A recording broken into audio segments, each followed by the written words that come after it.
예수 그리스도를 인격적으로 만난다고 하는 것은 내가 아닌 예수가 드러나는 삶을 살게 되었다고 하는 것을 의미하는 바입니다. 사실 예수님을 만나기 전 우리들의 인생은 매 순간 내 자신이 발견되고 또 내 자신이 드러나는 그러한 삶을 우리가 추구하지 않았습니까? 그러나 예수님을 온전히 만나고 난 다음에 우리는 예수님을 가장 고귀한 분으로 고백하는 믿음의 인생을 살게 되었습니다. 그래서 사도 바울은 7절에서부터 9절까지의 말씀에서 그렇게 고백했던 거죠. 어제 읽은 7절부터 9절 말씀을 제가 다시 한번 읽어보겠습니다. 그러나 무엇이든지 내게 유익하던 것을 내가 그리스도를 위하여 다 해로 여길 뿐더러 또한 모든 것을 해로 여김은 내 주 그리스도 예수를 아는 지식이 가장 고상하기 때문이라. 내가 그를 위하여 모든 것을 잃어버리고 배설물로 여김은 그리스도를 얻고 그 안에서 발견되려 함이니 내가 가진 은혜는 율법에서 난 것이 아니요 오직 그리스도를 믿음으로 말미암은 것이니 곧 믿음으로 하나님께로부터 난 의라. 예수님을 온전히 만나고 나니까 과거에 자기가 그처럼 자랑스럽게 여기던 것들이 배설물처럼 여겨지더라. 아무 쓸모가 없다. 내가 왜 그것을 쥐고 살았을까? 그렇게 고백하게 되더라는 겁니다.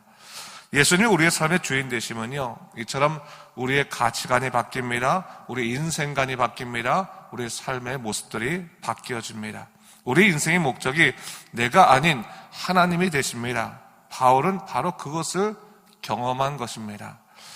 즐거운 포기라고 하는 말이 있습니다. 여러분, 사실 이 포기라고 하는 말에는 어떤 뜻이겠습니까? 자기가 가지고 싶은 것을 도저히 가질 수 없을 때, 어쩔 수 없이 마음을 접어야 될 때 그 포기라는 말을 쓰지 않습니까? 그러게 포기에는 즐거움이 있을 수 없는 겁니다. 그러나 하나님을 만나면 달라집니다. 예수 그리스도를 통해서 새로운 세계를 경험한 사람들에게는 즐거운 포기가 가능합니다. 그것이 무엇인지를 깨닫게 됩니다. 사도 바울이 바로 그랬던 겁니다. 예수님 만나고 나니까 이전에 자기의 마음을 그토록 사로잡았던 것들에 대해서 내가 자유하게 되었다. 내가 과감하게 그것을 포기할 수 있었다. 더 이상 마음을 두지 않게 되었다. 그리고 더욱더 주님께 집중하게 되었다. 그것을 고백하고 있는 겁니다. 예수님을 믿는 우리들에게는요, 이런 즐거운 포기의 마음들이 일어납니다. 여러분, 그래서 정말 예수님을 위해서 예전에 내가 즐거워했던 것들, 내가 소중히 여겼던 것들이 다 내려놔집니다. 그래서 이전에 내가 즐거워하던 세상의 습관들이 더 이상 주님으로 인해서 내게 즐겁게 되지 않고 그 가치를 느낄 수 없는 것으로 바뀌어진다고 한다면 우리들은 지금 예수님에 따라 예수님의 사람으로 살아가고 있는 것입니다. 사도 바울은 바로 이것을 경험하고 난 다음에 오늘 본문 3장 13절에서부터 14절까지 이렇게 고백하고 있습니다. 제가 읽어보겠습니다. 보세요. 형제들아, 나는 아직 내가 잡은 줄로 여기지 아니하고 오직 한 일, 즉 뒤에 있는 것은 잊어버리고 앞에 있는 것을 잡으려고 표대를 향하여 그리스도 예수 안에서 하나님이 위에서 부르신 부름의 상을 위하여 달려가노라 했어요. 우리 인생의 목적이 하나님 나라가 되었다는 겁니다. 이 땅이 아니라고 하는 것입니다. 이 땅이 아닌 위에서 부르시는 그 부름의 상을 쫓아가는 삶, 그것이 시작되었다라고 이야기하고 있습니다. 사도 바울은 하늘의 기쁨을 누리고 나니까 오히려 그것을 누리지 못하고 예수님을 거역하며 살아가는 사람들의 삶이 불쌍해졌습니다. 그래서 말합니다. 18절 말씀에 제가 읽어보겠습니다. 내가 여러 번 너에게 말하였거니와 이제도 눈물을 흘리며 말하노니 여러 사람들이 그리스도의 십자가의 원수로 행하느니라 했어요. 오늘 본문에서 사도 바울은 가슴 아파하고 있습니다. 어떤 것을 가슴 아파합니까? 이미 함께 신앙생활을 하고 있는 믿음의 사람들 중에서도 아직도 구원의 은혜를 깨닫지 못하고 십자가의 원수로 살아가는 사람들이 있다고 하는 사실에 대해서 그는 고통스럽게 여겼습니다. 겉으로는 예수님을 믿는 것처럼 보이지만 아직까지 복음의 능력을 누리지 못하고 십자가의 원수로 살아가는 것은 안타까운 사항이 아닐 수 없었던 것입니다. 그래서 오늘 사도 바울이 눈물을 흘리면서 권고를 하는 겁니다. 17절에서 그 앞 뭐라고 말합니까? 형제들아, 너희는 함께 나를 본받으라 얘기하고 있습니다. 이것은 그가 자기를 드러내거나 잘난 척을 하고 있는 것이 아닙니다. 그는 자기의 경험을 통해서 믿음의 증거를 삼기를 원했던 것입니다. 자기가 이전에 예수님을 알지 못했을 때 얼마나 세상적인 사람이었는가를 말하면서 예수님 만나고 나니까 정말 인생이 바뀌었다.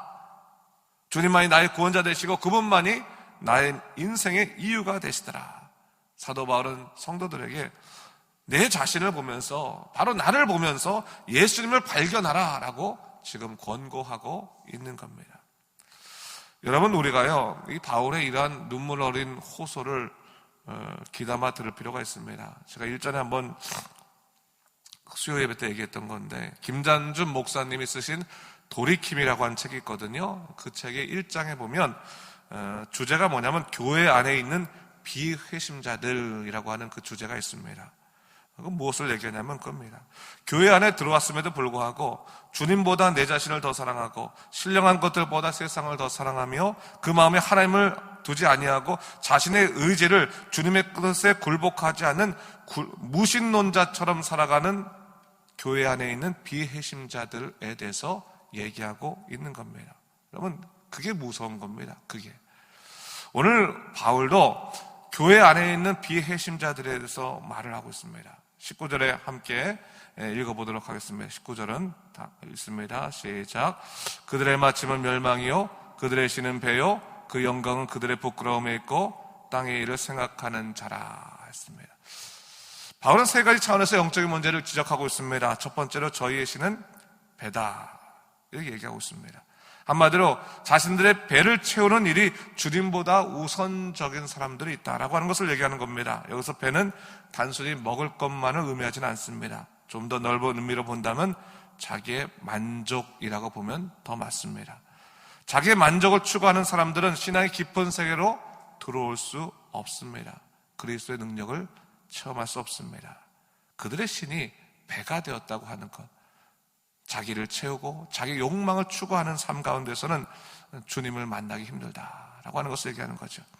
또한 바울은 저희 영광, 그 영광은 그들의 부끄러움에 있다고 말하고 있습니다. 이것은 수치스러운 일을 자신의 영광으로 삼는다고 하는 것입니다. 예수를 믿으면요, 주님의 거룩함에 걸맞지 않은 수치스러운 것들을 내어버리게 됩니다.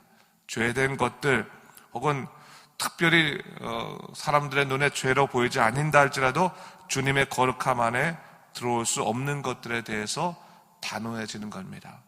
교회 안에서도 가끔 보다 보면 세상적인 것들을 자랑하고 또 세상적인 어떤 행동들에 대해서 오히려 당연시 여기는 그런 일들이 종종 있는데 그게 부끄러운 겁니다. 예수 그리스도의 일 아니고는 자랑할 것이 없습니다. 예수님 아니고 자랑할 것 없습니다. 바로 그것을 얘기하는 겁니다. 수치스러운 것, 그것을 자기 영광으로 삼는 것, 결국 그것이 예수님을 온전히 그리스도로 만나게 되는 것을 방해한다라고 하는 것을 얘기하고 있는 겁니다. 또한 뭐라고 말합니까? 땅의 일을 생각하는 자다, 그렇게 얘기하고 있습니다.